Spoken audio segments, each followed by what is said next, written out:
bahwa di antara sifat-sifat ibadur rahman, sifat-sifat daripada hamba Allah yang maha pengasih itu, kerana ayat 63 menjadikan wa ibadur rahman, dan hamba-hamba Allah yang rahman yang maha pengasih itu satu, alladzina yamshuna 'alal ardi hauna, yakni orang-orang yang yamshuna 'alal ardi, mereka orang-orang yang berjalan di muka bumi ini hauna, dengan rendah hati, tidak sombong, tidak angkuh, tidak congkak, baik berjalan kaki, pakai kendaraan atau dan seterusnya. Satu. Wa idza khatabahumul jahilun, yang kedua, dan apabila khataba, menyapa orang-orang jahilun, orang-orang jahil, orang-orang yang bodoh, mencemeh, menghina mereka, qalu salama, mereka mengucapkan salam. Yang ketiga, walladzina yabituna, dan orang-orang yang mereka di malam hari li rabbihim sujjada wa qiyama, mereka isi waktu malam hari itu minimal isya berjamaah dan salat sunat setelah isya dengan sujud dan berdiri. Kemudian walladzina yaqul, dan orang-orang yang mengucapkan dalam doa mereka, Rabbana srif anna adzaba jahannam, wahai Rabb kami, jauhkanlah daripada kami azab jahannam. Inna adzabaha, karena sesungguhnya azab jahannam itu kana garama, adalah azabnya kebinasaan yang kekal. Innaha saat, sesungguhnya neraka jahannam itu saat, sejelek-jelek, seburuk-buruk, mustaqarra, tampai menetap dan tampai kediaman. Dan ayat kini, walladzina, dan orang-orang yang sebut dengan ibadur rahman, yang kepada mereka dijanjikan jannah, Allah janjikan kepada mereka jannah atau surga bahasanya, kekal mereka di situ, mendapat berbagai macam kenikmatan. Nah, di antara sifat-sifat hamba Allah yang rahman ko, dan kita pelajari ko, apabila mereka anfaqu, menginfakkan harta. Anfaqu itu makna asalnya adalah membelanjakan, menghabiskan. Membelanjakan, menghabiskan, memakai, mempergunakan, namanya anfaqa. Jadi apabila mereka menginfakkan harta mereka, membelanjakan, memakai, mempergunakan harta mereka,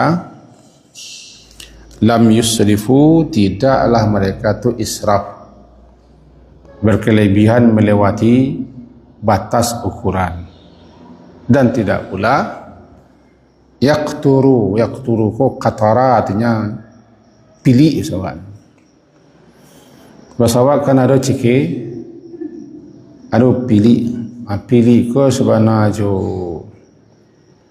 sakui berjahit barangkali. Awak letak sakui berjahit, awak tagage sepeda birik. Hari hujan, payung berkapi. Pilih. Bahasa asinannya itu. Tapi pertengahan. Nah, mari kita bacakan sebuah hadis Nabi SAW begini. Hadis itu diriwayatkan oleh Imam Tirmizi. Tercatat nomor hadis 2417. Bunyinya begini. La tazulu qadama 'abdin yawmal qiyamah. La tazul.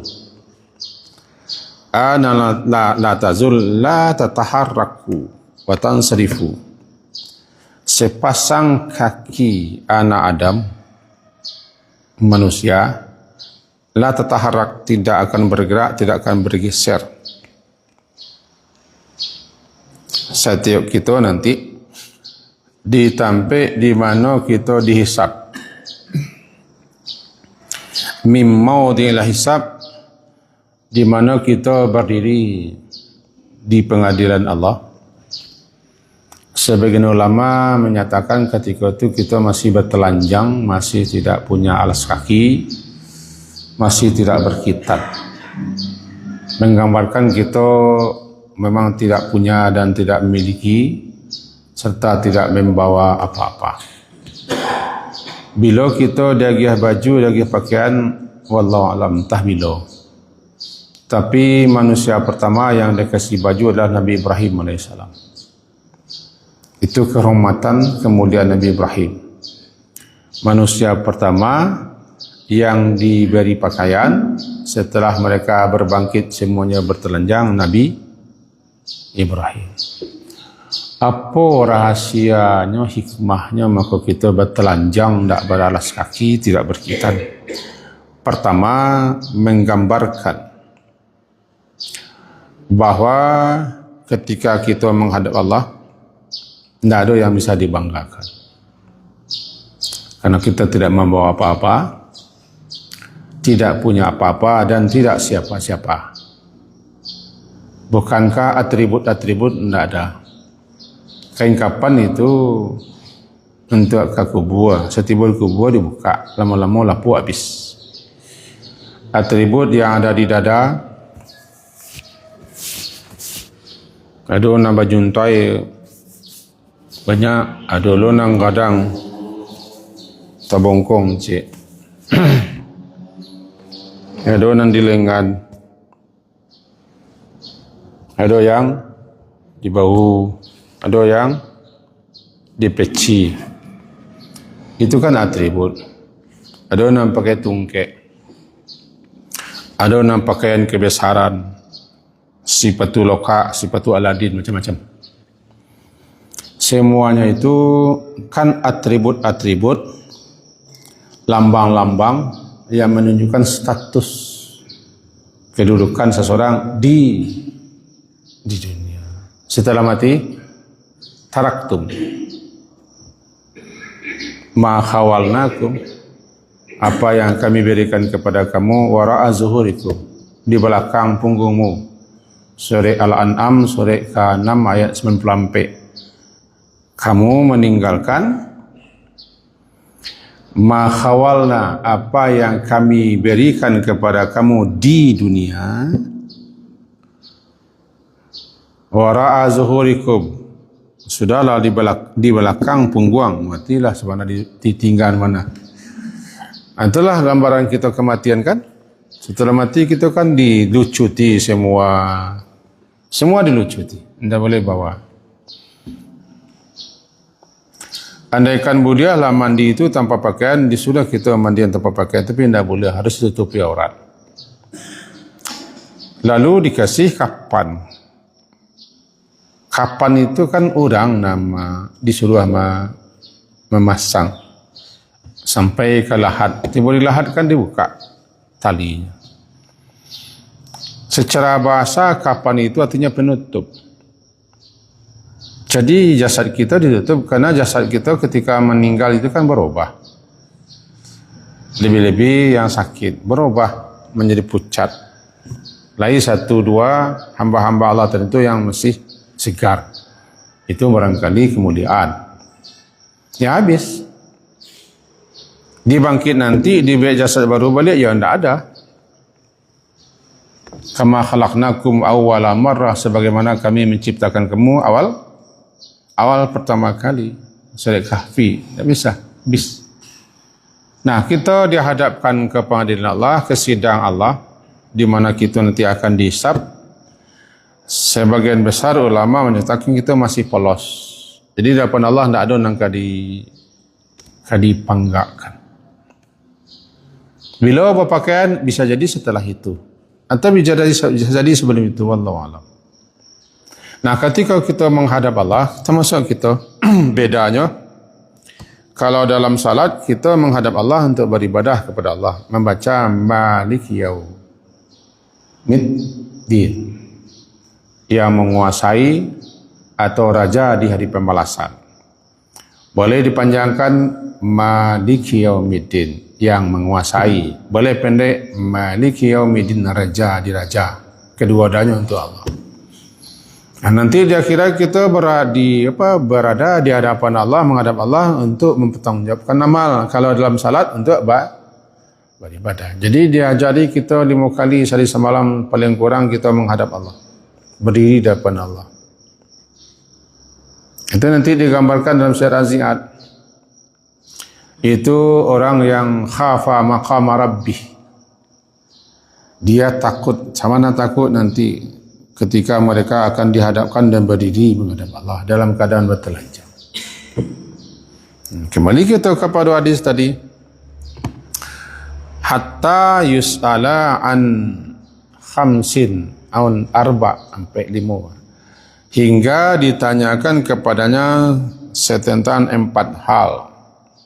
Atau dalam hadis yang lain 5 hal.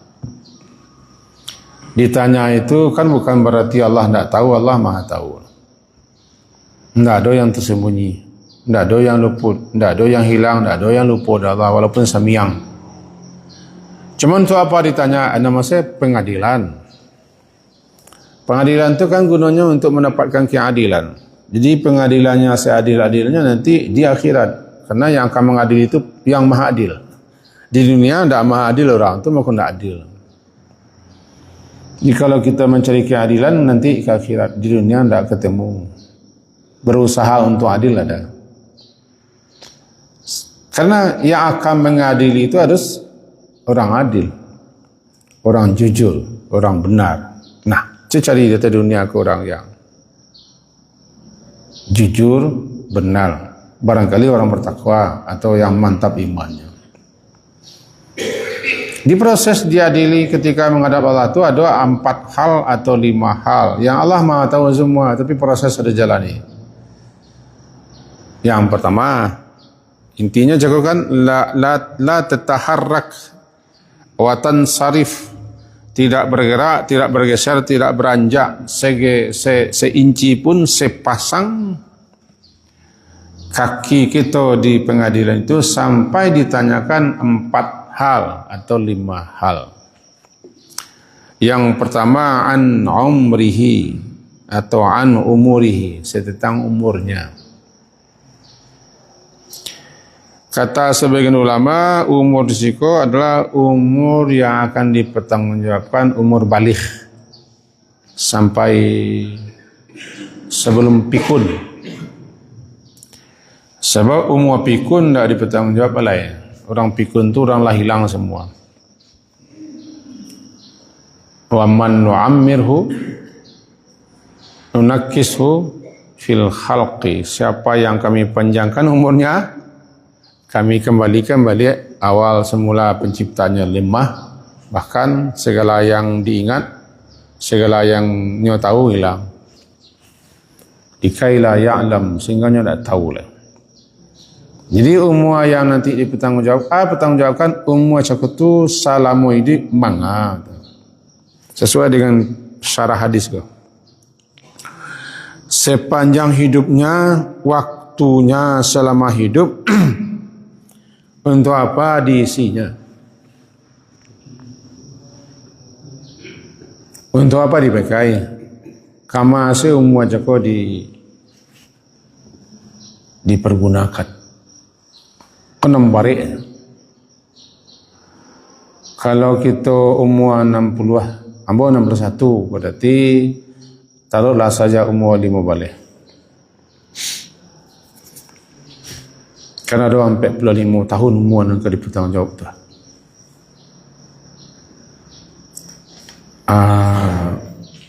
Manga saya kita umur. Tiba tanya, ba mengkolah tua meng ke surau, dah pensiun saya. Dulu manga saya. Kalau mantun tanya, no. Ada orang nala gaya ketika muda-muda kamas itu mangkonyo nang kelima ditanya an syababihi, masa muda. Itu dalam hadis riwayat Tirmizi, an syabab, masa muda. Berarti umur masa muda juga ditanya. Aku kenai wak saudaranya kecil orang tertentu. Beruntunglah anak-anak pesantren. Coba umurnya masuk di pesantren, salatnya teratur. Pada puasa sunat, ada berzikir, ada berdoa, belajar. Walaupun berbagai macam hal-hal yang tidak mengenakan di pesantren terkungkung, tidak bebas, HP tidak boleh, itu wajar saja. Berarti orang-orang lah masuk ke anak ke dunia pesantren sampai 6 tahun, setidak-tidaknya masa mudanya lah dialih. Ada lagi dasar. Dengan awak menggelaba aku itu. Enggak. Ada mereka itu melala. Kalau melala aku lagi bermain-main. Kalau menggelaba aku tidak tentu memang kaca. Habis. Aku nama syabab. Syabab itu termasuk umur. Satu ya. Itu kancang saya. Wa an ilmihi fi ma fa'ala fi, tentang ilmunya. Padahal apa ilmu itu dituntut, lalu ada tidak diamalkannya. Kita cari syarahannya siko. Rupanya ilmu yang kita pelajari pun akan ditanya. Ulama membagi ilmu dua. Pertama, ilmu yang sifatnya ain, fardu ain. Yang kedua, fardu kifayah. Orang-orang duniawi membagi ilmu itu dua, ilmu agama, ilmu umum. Itu orang dunia, dipilah-pilahnya. Yang benar, ilmu ain, fardu ainnya setiap kita wajib mempelajarinya. Katanya. Minimal dasar-dasar rukun iman, rukun Islam. Itu minimal. Rukun iman, rukun Islam, dan termasuk masalah muamalahnya. Semua kita wajib mengilmuinya. Dan itu bukan hanya kewajiban anak pesantren, anak kuliah, atau orang kuliah di Al-Azhar di Madinah. Tak. Semua kita. Karena salat itu fardu di kita. Wah, puasa ya Allah. Haji, umrah dan seterusnya.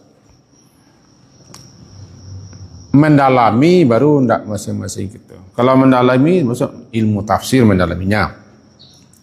Mendalami ilmu hadis, ilmu fikih, tarikh, sejarah segala macam. Kalau mendalami tidak semua kita ain. Barangkali fardu kifayah. Kalau lah dona mendalami kita cuma menerima ajaran salah. Fardu kifayah.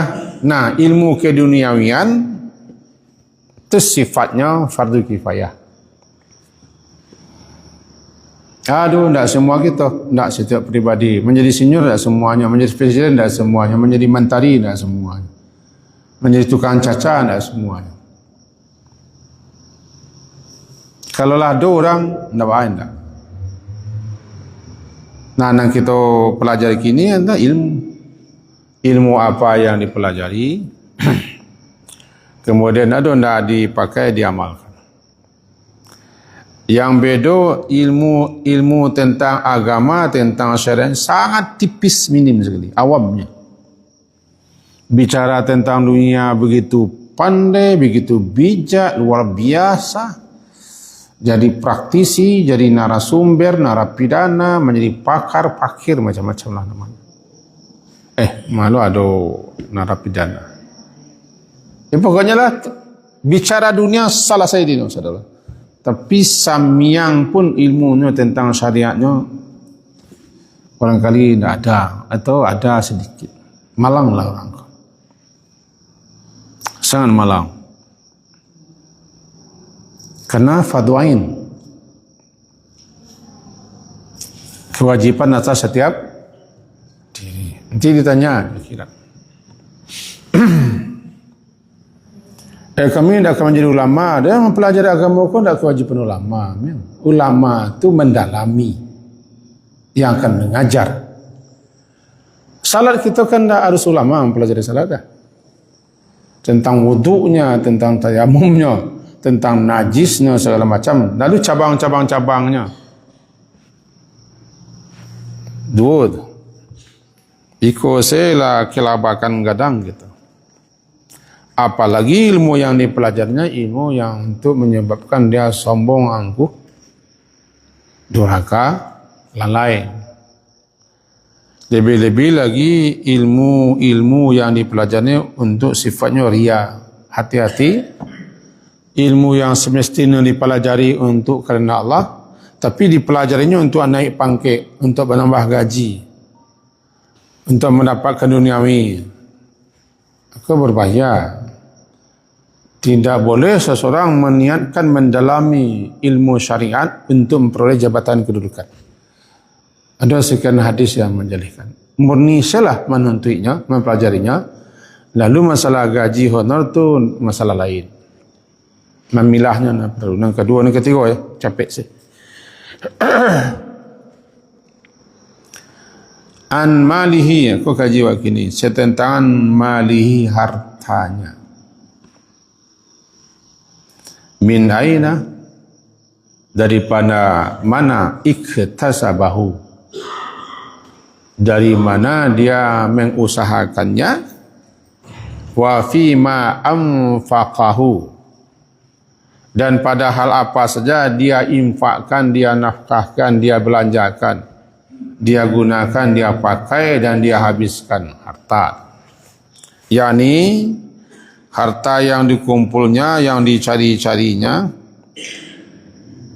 untuk apa dipergunakan. Infak itu maksudnya mempergunakan, memakaikan, membelanjakan. Maka dikatakanlah sesuatu yang kita berikan untuk badan, untuk diri, untuk anak, untuk keluarga, untuk orang yang di bawah tanggungjawab kita, namanya berinfak kepada diri sendiri. Memakainya, membelanjakannya, mempergunakannya, mempakaikan untuk kepentingan diri, istri, anak, orang tua, saudara, atau diberikan kepada anak yatim, orang miskin, orang yang susah, orang yang payah, dan sesuatu yang patut dibantu, diberi, namanya infak. Tiba di rumah tangga, nafkahnya itu je. Cik nafkah, kalau infak kepada yang lain, nafkah untuk rumah tangga. Disitulah laki-laki dituntut kamaharatu itu dinafkahkannya. Bukan laki-laki yang bertugas pada dasarnya untuk itu, walaupun pada CEO, tapi yang ditanya adalah laki-laki. Pertama, min aina, dari mana? Dari mana? Cara yang baik, halal atau tidak? Termasuk 4 gulipat segala macam. Ada pungli, ada komisi, ada kompensasi, banyak istilahnya. Kita lah nerima gaji daripada tugas, maka kita minta lo kepada orang koko. Tanyalah semua. Kecil kaji orang-orang membaca, kita dengar-dengar. Nang gaji ndak bara, nang banyak ko pendapatan. Kalau di Indonesia golongannya kalau A semua adalah gaji. Yang lebih itu tunjangan, tapi yang lebih baik, yang lebih banyak mana pendapatan. Hanya ndak tamat di SMA, tapi dia menjadi penguasa Indonesia, pendapatan kau bisa ratusan triliun. Pendapatanku masalahnya halal atau tidak halal. Dana umat, kalau dibaca adalah itu sambuah. Maka untuk diri kita saja kita pelajari dari mana dapat, dengan cara yang legal atau ilegal, halal atau haram, dibolehkan atau tidak, curang, menipu, mengicu, zalim, merampok, merampai, banyak. Termasuk yang kita pakai, rumah, tanah. Ada orang setiap sebentar menggeser juga tanah.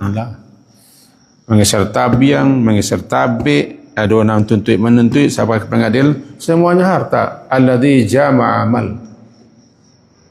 Dia orang yang menghimpunkan harta. Jama'a malah, menghimpunkan itu maksudnya dan katakan jamaahnya di sana digabung menjadi itu jamaah. Tidak pedulinya dari mana dikumpulkannya dihimpunkannya. Untuk itu penting kita hati-hati, berwaspada, menempatkan harta. Kamu pernah dituduh dulu menggelapkan harta umat. Tidak sebanyak itu pesantren misalnya bangun. Kecemo kepada orang menuding dan orang rapi, kamu masih beriman ke akhiratnya. Masih percaya kepada Allah Maha melihat, Maha mengetahui, Maha mendengar, menguasai. Percaya kepada malaikat raqib atid, yakin nanti dah kira pasti bertanggungjawab. Allah ada bertanya terkait itu. Berdosa angku ustaz lo nya. Siapa orang itu enggak boleh. Tapi itulah kan perlu apa-apa. Sebab bagi kalangan tertentu manih pitih. Dapatnya manih, memakainya kami. Cepetan jawab. Hati-hatilah tentang masalah harta. Dan harta itu kan fitnah. Innama amwalukum wa auladukum fitnah. Dan harta itu kan kadang-kadang kalau waspada kita melalaikan. La tulhikum amwalukum wala auladukum. Kadang jo diperingatkan alhaakumut takatsur. Bukan tidak boleh tapi hati-hati. Harta itu akan kita pertanggungjawabkan satu-satu. Yang pertama min aina, yang kedua fima. Min aina dari ma, fima dalam hal apa, untuk apa kamu anfaqa, infakkan. Nah, kalau kita arahkan infak kepada sedekah, misalnya zakat, misalnya wakaf, misalnya sedekah, atau hadiah, atau hibah, apa saja namanya, nah, itu pun kita pertanggungjawabkan. Kan ada nanti namanya wajib, ada sifatnya tatawwa. Ada yang tatawwa kan sukarela. Yang tidak wajib tapi sifatnya sukarela. Apa pokoknya intinya kama harta itu diinfakkan pasitanya. Atiba diinfak salah satu sifat hamba-hamba Allah yang disebut dengan hamba Allah yang ibadur rahman, yang kepada mereka Allah telah persiapkan surga, yujzaunal ghurfata bima sabaru wa yulqauna fiha tahiyatan wa salama khalidina fiha hasunat mustaqarra wa muqama. Itu janji Allah pasti. Intinya luar biasa balasan yang telah Allah siapkan untuk hamba-hambanya. Hamba kuah langsung disandarkan kepada Allah, hamba Allah yang Rahman. Penyandarannya kepada Allah yang Rahman, ibadur Rahman. Disebut nama Allah benar, hamba Allah yang Rahman. Nah, di antara sifat mereka mencakap. Mereka itu apabila menginfakkan hartanya tengah-tengah, lam yusrifu, ndak taroroh, ndak tercurah-curah. Namanya israf. Kaji kemarin. Jangan bakal labian ambil sehingga ndak ada tinggal dawak. Namanya tabsud. Engkau hamparkan ndak ada tinggal. Kecuali kita Abu Bakar. Anan tinggal ada engkau Abu Bakar ndak ada. Tu batu lai Allah lai Rasul tu Bakar. Awak kan ndak Abu Bakar. Kalau lai iman kita, ketakwaan kita seperti Abu Bakar, baiklah, tidak masalah. Tapi beko jangan beko memaliang no, minta-minta lo kan kembali sesudah itu. Jadi jangan israf. La lam yusrifu wa lam yaqturu. Dan tidak mereka ko yaqtur ko nan cako yaqturu. Pilih. Bakhil ko, ceke namanya. Di Al-Quran disebut dengan fahsya, keji, hina. Bahkan orang yang menyembunyikan sesuatu yang memang sudah harus mereka berikan, dianggap mereka kufur nikmat dan diancam dengan azab yang menghinakan. Azab muhina. Nanti surah An-Nisa ketemu. Wah biasa ancaman. Jadi jangan anggap bakhil sampai kalian cekeh balapi, bakhil sangat kau jagoan mana. Jangan anggap. Tidak akan dimintai pertanggungjawaban. Kewajiban orang berilmu mengajar. Kewajiban orang berharta memberikan hartanya. Wa mimma razaqnahum yunfiqun. Penting. Dan harta kita kan nan diinfakkan. Nan di bank saku dan bank orang itu tidak harta. Kalau bank orang macam-macam mereknya. Bank Asia, Bank Nagari, Bank Mandiri. Kalau bank saku macam-macam loh. Di atas, di samping, di bawah, apurun.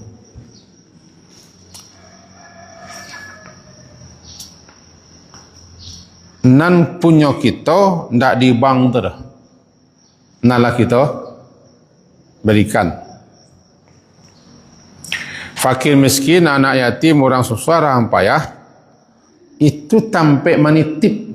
Andai kendak do mereka, kau tak bila kita akan menabuang tu akhirat. Atau ndak jalan ketidiangi nyonyoh-nyonyoh orang, ni tahu nyonyoh. Ndak keluar dah. Ndak ada orang minta nak keluar, ndak ada orang semua nak sekolah, nak sadar sendiri saya mantan jarang-jarang kain, kadang-kadang jarang tangguk. Kadang-kadang jarang pasok. Pasokku kami di terusan, jarang mana.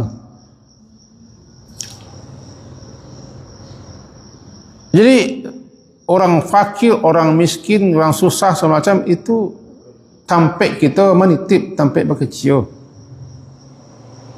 Nanti di akhirat kita terima berlipat ganda, banyaknya luar biasa. Bahkan di dunia lah kita terima balasan, kan Allah janji. Cuman mengko barek di kita, di syaitan gadang di muka kita. Asy-syaitanu ya'idukumul faqra wa ya'murukum bil fahsya. Syaitan sako mempertakut-takuti kamu jika kamu berinfak, bersedekah, nanti kamu fakir, nanti kamu miskin. Kan surah Al-Baqarah. Ya'idukumul faqra wa ya'murukum bil fahsya. Syaitan sako tu menyuruh-nyuruh kamu untuk berbuat keji. Nang keji cekeh. Sampai-sampai cekeh ku dikecehkan dengan fahsya, keji, hina. Karena rezeki yang Allah beri kepadanya, ikumuk namen surang, dikumbuh na saudara Allah. Amu hanya manahan, amu hanya berutah, amu hanya mengkecen tak ada. Padahal di sebagian harta yang diberikan itu ada hak orang lain. Dititip. Itu masalah harta. Memang ibilihnya sekadangnya itu, tapi kadang-kadang ibilihnya dalam infak. Infak aku menjalan keluar, kalau keluar lah aman saja. Harta nanti akan ditanya kepada kita dari ma kama, dan kemudian balik ke kaji pangka anjismihi, jasad. Anjismihi fima ablah, jasad, tubuh, badan kita, kamase kita pergunakan. Nanti ampe atau limo. Tubuh kita nang kekar, nang rancak, nang kuat, nang kita kasih potensi. Ada ulama dalam syarahan ko mengecekkan jismihi ko sihat. Berarti maknanya tentang jasad, tubuh, itu tentang kesehatan. Ketika kamu sehat, lalu kesehatan kamu untuk apa kamu pakai? Ini ditanya tentang jasad, tentang tubuh, maksudnya adalah tentang sehat. Bahkan nikmat pertama yang ditanya oleh Allah adalah nikmat sehat. Bukankah kami telah sehatkan kamu? Lalu ketika sehat, kamu tu mengat. Dan sehat itu nikmat yang kadang-kadang orang tertipu. Maghbun. Sehat dan waktu luang. Tertipu. Artinya Inyo nak pergunakan waktu sihat. Pesan Nabi kan igtanim khamsan qabla khamsin. Pelihara jago na 5 sebelum datang na 5. Salah satunya sihatmu sebelum sakit. Maka jadilah inti kaji kita sesuatu ini ayat yang kita baca sebentar jan taroroh bana saroroh-rorohnya kalau kita membantu menolong berimpak bersedekah bahagia. Tetapi jan yak turu pilih sepilik-piliknya, cekeh secekeh-cekehnya. Kalau daerah Sinan tu namanya jaguang. Angku jaguang menawang. Kecuali jaguang ko. Jaguang biasa, kino jaguang ko pilih. Jaguang. Rasulullah Nabi SAW bahkan beliau berdoa kepada Allah, Allahumma inni a'udzubika minal ajzi wal kasali wal jubni wal harami wal bukhli. Ya Allah, aku berlindung kepadamu daripada ajzi, lemah. Sebab orang lemah pun tak bisa bekerja, berkarya, beramal. Ajzi wal kasal. Orang kasal ko semua orang lemah. Tanago lai kemampuan lai tapi mengalinyui memang contoh nguli dingin malih minal ajzi wal kasali wal jubni kawang pengicut icelereng saya di Ibu Mega lah gacan itu namanya jubni pengicut panakui mana gacu namanya orang kalau gacu aku gaca aku pipis sarawan. Illallahumma inni a'udzubika minal ajzi wal kasali wal jubni wal haram. Tuo nyanyua. Tuo tapi jangan nyanyua. Yo kuo no kanyua. Nyanyua. Ini namanya haram. Al haram ku 80 kateh. Jangan sampai umur 80 kateh itu kita memang tuo nyanyua pikun. Namu al-haram wal bukhli, bukhli cike. Rasulullah sendiri berlindung kepada Allah. Berlindung tu artinya jangan sampai begitu kan. Allahumma inni a'udzubika minal ajzi wal kasali wal jubni wal harami wal bukhli.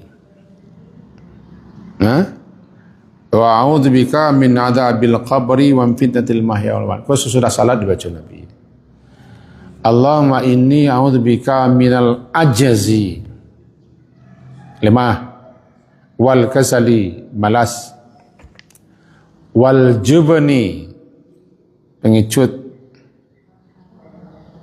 wal harami, tua bangka, tua renta, wal bukhli, bakhil.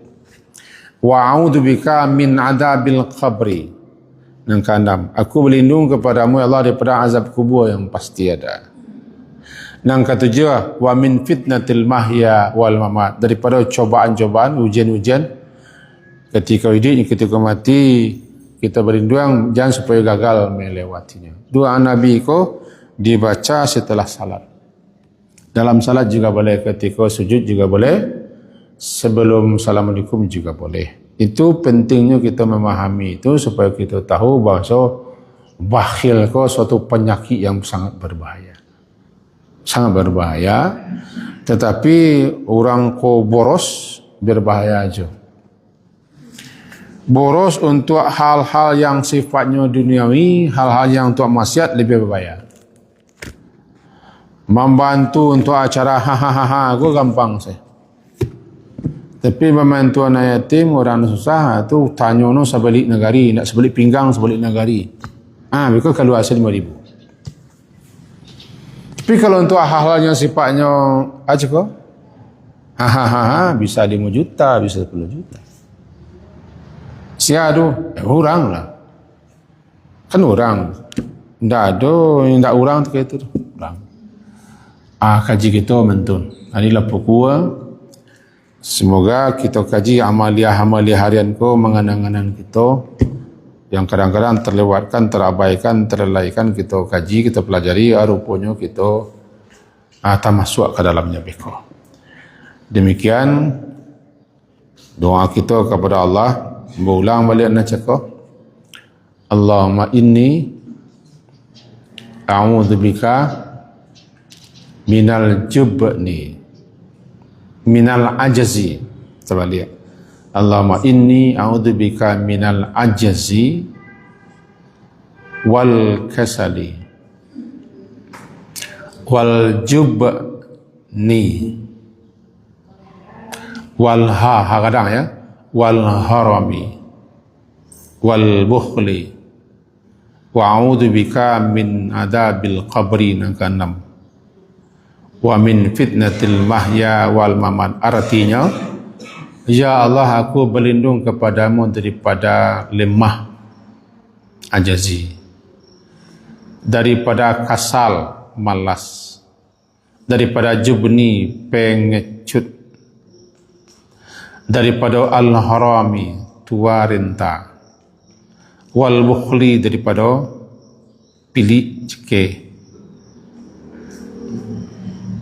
Allahumma inni a'udzubika min adabil qabri, daripada azab kubur, daripada cobaan ujian hidup dan mati.